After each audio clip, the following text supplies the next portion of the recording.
en compagnie d'un invité particulier aujourd'hui, puisqu'il s'agit d'un député de la Haute-Garonne. Nous avons le plaisir d'accueillir Jean-François Portarieux. Monsieur le député, bonjour. Bonjour à vous. Ravi de vous accueillir sur Rugby Amateur, puisque pour celles et ceux qui ne le sauraient pas, vous avez quand même quelques affinités avec le rugby, on va le voir. Je vais me permettre d'établir un petit portrait rapide de votre parcours. Vous avez 55 ans, vous êtes né à Aucamville dans le nord toulousain. Vous avez commencé votre carrière en étant professeur de philosophie, avant de bifurquer sur autre chose, vers un autre métier qui nous plaît beaucoup, le métier de journaliste au sein du groupe La Dépêche du Midi pendant une douzaine d'années.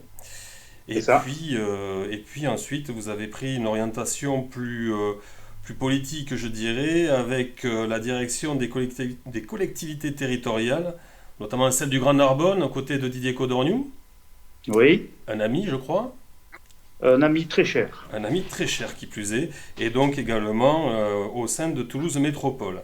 Le rugby, j'en parlais au tout début. Comment vous y êtes venu? Alors j'y suis venu en suivant des copains quand j'étais, ça devait être en sixième, quand je suis arrivé au Collège des Violettes à Aucamville. Euh, D'abord, mes grands-parents avaient le restaurant juste en face le stade, le restaurant des Pins. Donc c'était assez facile d'accès. Et je les ai accompagnés à quelques séances. Puis un jour, en fait, très rapidement d'ailleurs, ma mère a découvert que je joue au rugby. Euh, Ça n'est suivi un petit débat à la maison avec mon père. Euh, et mes parents ont décidé de demander l'avis du médecin de famille, le docteur Bouzat, en ignorant, pour ce qui était de ma mère, que le docteur Bouzat était le président du club de la Lande Aucamville. Et donc le jour où le docteur Bouzat est venu à la maison, ma mère lui a posé la question et bien évidemment, le docteur Bouzat a confirmé qu'il fallait me laisser jouer au rugby, que ce serait une catastrophe de m'empêcher de batifoler dans les prés. Voilà. Et alors, vous avez batifolé avec quel numéro dans le dos? Alors j'ai longtemps batifolé avec le numéro 8 et puis ensuite en prenant un peu d'âge, je suis passé flanqueur. J'ai toujours joué troisième ligne. J'ai jamais été assez bon à la main, au pied, assez rapide. Et donc, on m'a rapidement appris à plaquer. Euh, et j'ai passé dans ma vie un temps infini au sol. Euh, En principe, j'étais accompagné au sol. Bon. Il vaut mieux. Euh, et je joue toujours au rugby. J'ai repris le rugby quand j'ai été élu député. Euh, et la chose la plus difficile reste ce qui était la chose la plus difficile quand j'étais petit, c'est-à-dire de sans arrêt remonter. Euh, des fois, je suis, je suis bien allongé. Maintenant que je suis plus âgé, je suis vraiment très, très bien allongé. Surtout quand j'ai réussi un joli plaquage, bon, je suis content de moi. Alors, je vous aide à vous relever de ce beau plaquage et de cette belle passe que vous me faites. Puisque vous l'avez évoqué, vous êtes donc député, parce que vous avez engagé une carrière politique euh, plutôt récente quelque part, puisque vous avez été élu pour la première fois en 2017, je crois. Vous êtes présenté en tout C'est cas, ça, je m'étais jamais présenté à une élection. Vous c'était l'avez un... dit, hein, j'ai été directeur de cabinet du maire de Toulouse. J'ai été directeur général des services de la communauté d'agglomération du Grand Narbonne, où j'ai retrouvé, vous l'avez précisé, mon ami Didier Codorniou, où j'ai passé 3 ans merveilleux, sauf à supporter le Racing Club Narbonnais qui était déjà euh, en difficulté. Et en 2017, j'ai fait le choix de me présenter aux élections législatives, là où je suis né, donc dans le nord toulousain. C'était la première fois, puis j'ai été élu. Et j'essaye en fait comme au rugby, de faire de la politique à hauteur d'homme. Et alors, donc vous êtes élu député de la cinquième circonscription de la Haute-Garonne. Rapidement, vous êtes membre de la commission permanente des affaires étrangères, co-rapporteur de la mission parlementaire sur l'attractivité et la promotion touristique de la France, président du groupe d'études presse, vice-président du groupe d'études secteur aéronautique et spatial, Autre chose, vous êtes membre du groupe Vigne, Vin et Onologie. Là, on se rapproche pardon, des valeurs du rugby. Vous êtes membre du groupe Sport également. Et donc, vous l'évoquiez, président-joueur du 15 parlementaire, l'équipe de rugby du Parlement. C'est bien ça? Ouais, je dois être le seul président de club qui joue en même temps. Mais bon, Ça existe encore un petit peu. Mais disons que la oui, oui, particularité, c'est que c'est l'équipe du Parlement. Donc. oui. Alors, comment Oui, ça se passe? c'est une équipe composée il doit y avoir 25 députés. On a trois sénateurs. euh, c'est une équipe donc, qui joue au rugby. euh, qui est représentative de toutes les tendances politiques de l'Assemblée nationale, puisque dans l'équipe, on a aussi bien Louis Alliot que Alexis Corbière. Enfin, on avait Louis Alliot, puisque maintenant qu'il a été élu maire de Perpignan, il n'est plus député. Euh, on dispute le tournoi des 5 nations. Alors nous, on fait le tournoi des 5 nations parce que le rugby parlementaire est au main des anglo-saxons et ils ne reconnaissent pas l'Italie. Ils ne veulent pas entendre parler des Italiens. Ils doivent considérer que c'est trop loin. Enfin, j'en sais rien. Donc chaque année, on fait le tournoi des 5 nations et on dispute un certain nombre de matchs amicaux contre des équipes d'anciens joueurs, des équipes de journalistes, essentiellement à Paris. Et une fois par an, c'est la tradition, on vient à Toulouse disputer un match contre l'équipe d'Airbus, D'accord. dans laquelle figurent un certain nombre d'anciens joueurs, notamment d'anciens joueurs du Stade toulousain, comme Luigi Esposito, Joël Dupuis et quelques autres. Donc on a bien compris votre passion, on peut parler de passion pour le rugby. Euh, Oui, on a, on a l'occasion d'échanger aujourd'hui parce que vous vous êtes particulièrement bien signalé en début de semaine, puisque je vais juste préciser que quand on est député, vous pouvez faire plusieurs interventions, enfin des interventions de différents types, qu'elles soient donc verbales à l'hémicycle ou par écrit. Et là, vous avez interpellé la ministre des Sports par écrit. oui. Je vous laisse le soin de nous expliquer la genèse de cet écrit. Ouais, c'est une procédure parlementaire, donc la procédure dite des questions écrites, qui a ceci de particulier, c'est que ça laisse une trace. Moi, j'aime bien écrire, hein. C'est bien la palabre, mais c'est bien aussi quand les sujets l'exigent d'écrire. Donc cette procédure des questions écrites oblige la ministre à répondre aux parlementaires qui la sollicitent dans les 2 mois qui suivent. Bon.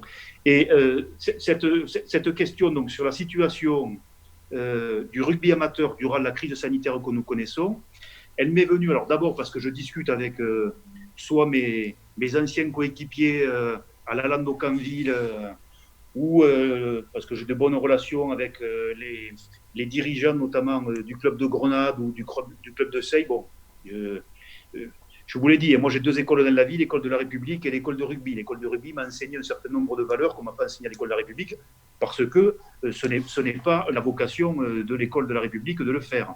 Mais les valeurs d'engagement, de respect, de convivialité, de solidarité, etc. Et j'essaye de pas le perdre. Bon. Donc quand je discute avec les dirigeants des clubs amateurs de rugby depuis quelques semaines, bon, il est quand même assez facile de comprendre qu'ils sont confrontés à des difficultés, notamment d'ordre budgétaire. Et alors, en tant que président du 15 parlementaire, j'ai invité la semaine dernière à Paris, à l'Assemblée nationale, Christian Dulin, le secrétaire général de la Fédération française de rugby, pour un échange qui était un échange, comment dire, d'information. Bon, vous l'avez dit, je suis membre du groupe d'études sur le sport et je suis celui qui s'intéresse aux questions liées au rugby. Bon. Et à la lumière de ce que me disait Christian Dulin et des décisions qu'allait prendre la fédération en faveur des clubs amateurs, en défaveur des clubs amateurs, malgré l'effort qu'a fait la Fédé, puisque la Fédé a alloué au monde amateur 35 millions d'euros sur les mois derniers. Bon, on s'est interrogé sur le devenir des 120 millions d'euros inscrits dans le cadre du plan de relance en faveur du sport, et pour lesquels Christian Dulin me disait ne pas avoir connaissance de la ventilation de cette manne. Bon. Et donc, sans qu'il me demande rien, une fois qu'on s'est séparés, ben, j'ai pris mon ordinateur et j'ai engagé la démarche des questions écrites parce que je suis très inquiet sur l'équilibre budgétaire des clubs amateurs, notamment des petits clubs qui font l'identité, la diversité, la richesse de notre rugby français. Alors on retrouvera cet écrit dans son intégralité sur Rugby Amateur. Vous l'avez dit, donc on peut attendre 2 mois. Donc ça veut dire qu'aujourd'hui on est début novembre. Qu'est-ce que vous espérez concrètement de cet écrit? Et en fait, c'est moins la réponse qui m'importe que simplement montrer au ministère que il y a un député, il n'y a pas qu'un député. On est nombreux les députés qui soutenons les clubs de rugby amateurs, enfin, je l'espère.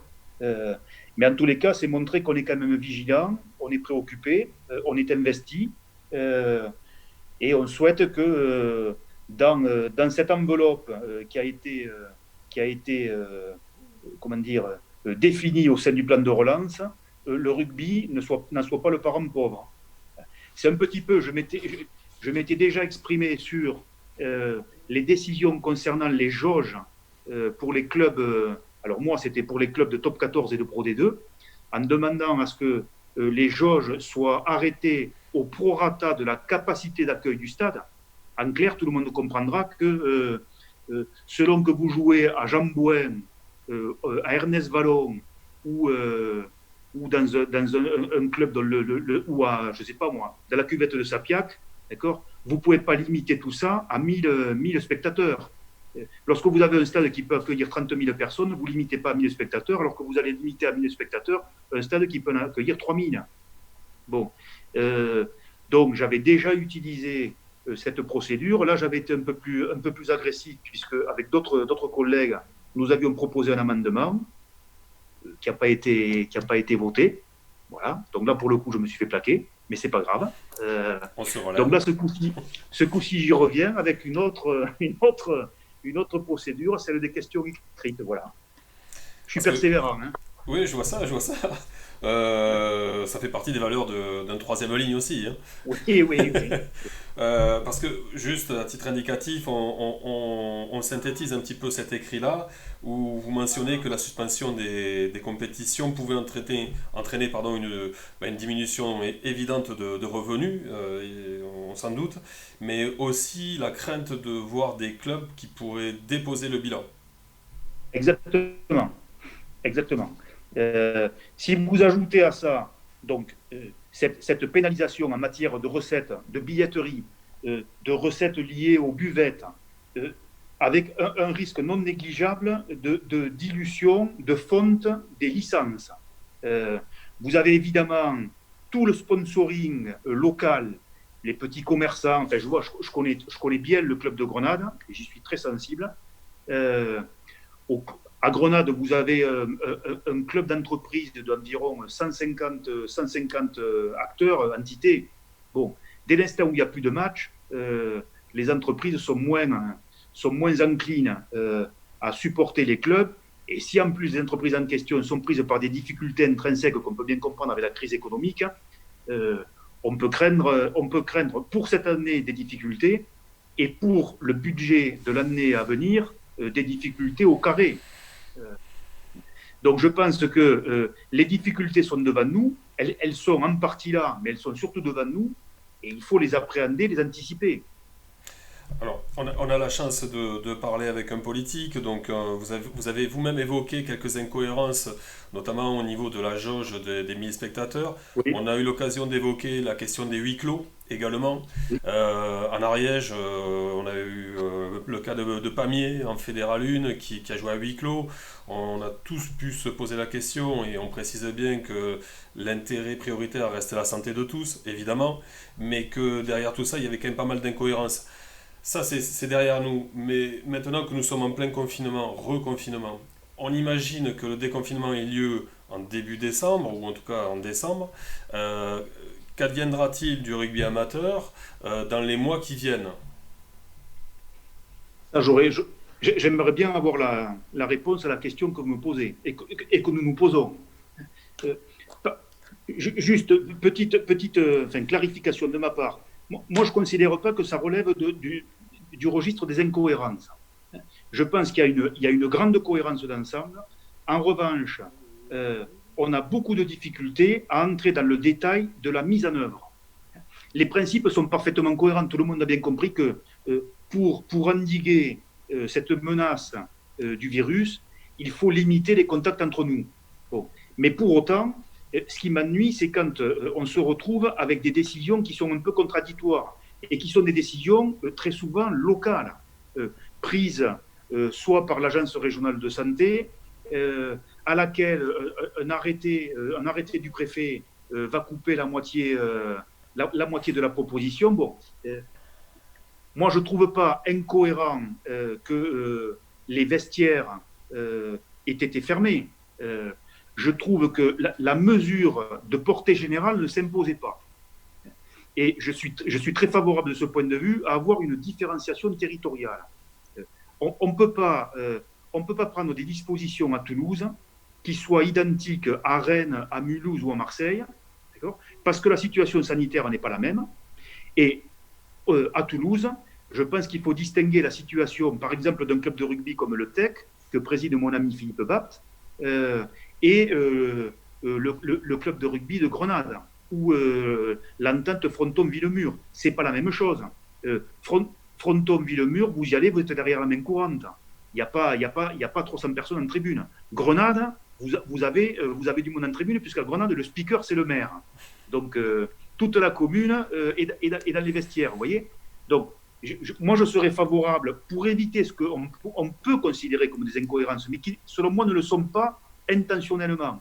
Je pense qu'il faudrait sortir des mesures générales et essayer de tenir compte de la réalité de la situation localement. Alors, pour autant, avec ce que vous nous précisez avec justesse, est-ce qu'on pourra envisager éventuellement une harmonisation des décisions autour du rugby amateur, en tout cas, plutôt que d'avoir cette sensation de réagir plus que d'agir. À savoir que c'est vrai qu'on a vu des clubs, vous parliez de Grenade, on peut prendre cet exemple-là aussi, qui est extérieur à la ville de Toulouse pour ceux qui ne sont pas de la région, et qui a consenti des efforts considérables pour faire une tente, d'amener de l'eau chaude, on a vu ces images, on les a diffusées, ces photos de joueurs qui étaient nus dehors ou semi-nus, qui s'est nettoyés, douchés avec un jet d'eau. Est-ce que donc, par rapport à la lumière de ce que vous dites, est-ce qu'on peut envisager, en imaginant que le déconfinement se fasse dans les délais que l'on espère tous, est-ce qu'on peut imaginer une harmonisation de décisions politiques et sportives pour aider le sport amateur, puisqu'on parle du rugby là, mais pour aider dans son ensemble le sport amateur? Ben, je l'espère. Et je pense que pour y parvenir, il faut anticiper. C'est ça. Il ne faut pas attendre d'être au pied du mur, d'être devant les difficultés. Hein. Et vous signaliez mon interpellation de la ministre sur la situation du rugby amateur, non pas aujourd'hui, au sortir de la crise. Notamment, moi, je me projette sur le budget de la saison prochaine. Et si on ne l'anticipe pas, si on n'explique pas ce qu'est le monde du rugby amateur aux instances, au ministère, etc., on sera traité de manière, comme je vous l'ai dit, de manière générique, sans tenir compte des particularismes de ce qu'est notre sport. Moi, ce que je demande, c'est pas un passe-droit, c'est pas comment dire, des faveurs. Je demande juste à ce que le rugby, et notamment le rugby amateur que je connais bien, comme vous, et comme beaucoup, il soit appréhendé dans sa réalité, dans ce qu'il est. Au départ, je me suis mêlé un peu, il y a quelques mois de ça, je me suis mêlé un peu des décisions concernant le sport professionnel, parce que manifestement, le rugby professionnel était appréhendé à travers les modèles économiques du football, selon lesquels 80% des recettes sont générées par le produit des droits télé. Oui. Donc, que les matchs se déroulent à huis clos ou pas à huis clos, ça ne met pas en péril l'équilibre financier des clubs professionnels de football. Dans le monde du rugby, on est plutôt sur un rapport inverse. 20% des budgets sont issus des droits télé et 80% le sont des hospitalités, de la billetterie, etc. Donc, il faut en tenir compte. Et si un député comme moi et comme d'autres ne faisons pas valoir cette réalité, on peut craindre qu'elle soit ignorée. Bon. Donc moi, j'essaye de la faire appréhender au plus haut niveau, au ministère, de façon à ce que les décisions qui seront prises les prochaines semaines et les prochains mois soient conformes. Je ne dis pas conformes aux attentes des clubs, conformes à la réalité, conformes au terrain. Moi, je trouve inadmissible, en l'occurrence, les culs nus sous la douche, c'était au TEC, que je connais bien. Je connais, son président est un ami. C'est juste inadmissible. Moi, ça ne me choque pas. J'en ai pris quelques-unes, mais c'est juste inadmissible, quoi. Si c'est exceptionnel, ok. Le problème, c'est que ça n'a rien d'exceptionnel. Donc, jouer au rugby, pas pouvoir se doucher, c'est ennuyeux. C'est ennuyeux. Oui. Moi, je pense que on peut parfaitement organiser les flux dans un vestiaire en expliquant que un vestiaire de rugby dans un club amateur, il n'y a pas de contrainte particulière. Tout le monde ne doit pas se doucher en 10 minutes. En fait, d'ailleurs, personne ne se douche en 10 minutes. Bon. Donc, ne trahissons tenir pas compte ne trahissons pas des secrets de vestiaire. Écoutez, sachez qu'en tout cas, nous on sera attentifs, comme on l'a été à votre écrit, aux avancées, que l'on espère positives. Je l'espère aussi. On poussera dans la mêlée derrière vous. On aura l'occasion de vous rappeler, si vous le permettez, pour avoir plus d'informations, suivre les réponses à venir, parce que nous sommes tous concernés, évidemment. Et pour terminer cet entretien, et on vous remercie encore pour le temps que vous nous avez accordé, on a une tradition sur Rugby Amateur qui est l'interview décalée. Alors je vous rassure, on ne va pas vous poser toutes les questions, mais au moins quelques-unes. On l'a deviné pour ceux qui auront été les plus attentifs au décor qu'il y a derrière vous, que votre club préféré, c'est donc... C'est le Stade Toulousain. Et je ne l'ai pas accroché pour notre rendez-vous. Vous pouvez venir à n'importe quel moment, il y est. On viendra vérifier ça. Et donc, dans le cadre de l'interview décalée, quel est votre joueur préféré ? Mon joueur préféré, c'est celui qui est mon meilleur ami et qui m'a offert ceci. Et il s'appelle Didier Lacroix. Et votre premier souvenir de rugby ? Mon premier souvenir de rugby, c'est ma grand-mère qui m'avait fait, à l'occasion d'un tournoi, ma grand-mère m'avait fait un sandwich. Et vous savez, quand on est petit, au rugby, enfin, en tous les cas, ma génération, c'était ça. Pendant les tournois, on s'allongeait, c'était en principe au mois de juin, on s'allongeait dans l'herbe, et puis chacun sortait sa bouteille de coca, sa bouteille d'orangina, et puis tout le monde sortait son petit sandwich emballé dans le papier alu, etc. Bon. Et moi, j'ai sorti mon petit sandwich papier alu, j'enlève le papier alu, et j'ai commencé à manger le sandwich. Et les copains ont signalé que j'avais des fourmis qui dégueulaient de la bouche. Parce qu'en fait, j'avais laissé le sandwich était mal emballé, je l'avais laissé toute la matinée dans mon sac, il s'était fait envahir de fourmis, et mon premier truc, c'est un sandwich bourré de fourmis, et mon entraîneur qui a dit, laissez, parce que Jean-François cet après-midi va être très bon, parce que c'est plein de protéines. Écoute, voilà. Vous étiez précurseur en matière de diététique, de protéines donc. Voilà. Et le meilleur conseil qu'un entraîneur vous ait donné ? Le meilleur conseil qu'un entraîneur m'ait donné, c'est quand tu plaques, ne cherche pas à faire mal à ton adversaire, contente-toi de le faire tomber et aide-le à se relever. Et ceci pourquoi ? Pour pouvoir le plaquer à nouveau. Ça fait partie des belles valeurs du rugby que l'on essaie de mettre en avant systématiquement sur Rugby Amateur. Et on en profite, dernière question, vous êtes plutôt partie prenante du 15 parlementaire, on a envie d'avoir ou de savoir au moins une anecdote savoureuse, mémorable au sein de cette équipe-là. Faites-nous plaisir. Alors il y en a quelques-unes. On en profite. Oui, on a un gros contentieux, mais qui datait d'avant mon élection, un gros contentieux avec l'équipe du Parlement anglais. Bon. L'équipe du Parlement anglais, c'est l'équipe dite Lords and Commons, c'est-à-dire qui inclut à la fois des députés et des lords.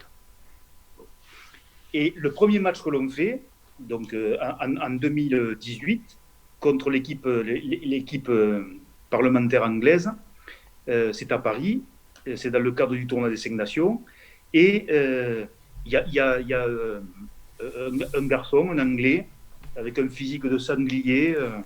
Bon, je suis par terre dans un ruck et il vise ma main gauche. Je vois son pied arriver sur ma main gauche. J'essaye de la retirer, mais bon, il y a un peu trop de monde sur la main. Donc, je contracte. Et en fait, il se plante, il rate ma main. Mais bon, je l'ai suspecté d'avoir voulu quand même me. Bon. Et la partie se passe, on les bat. Et à la fin du match, il y a les discours des présidents. En plus, pour ce match-là, j'étais capitaine, donc les discours.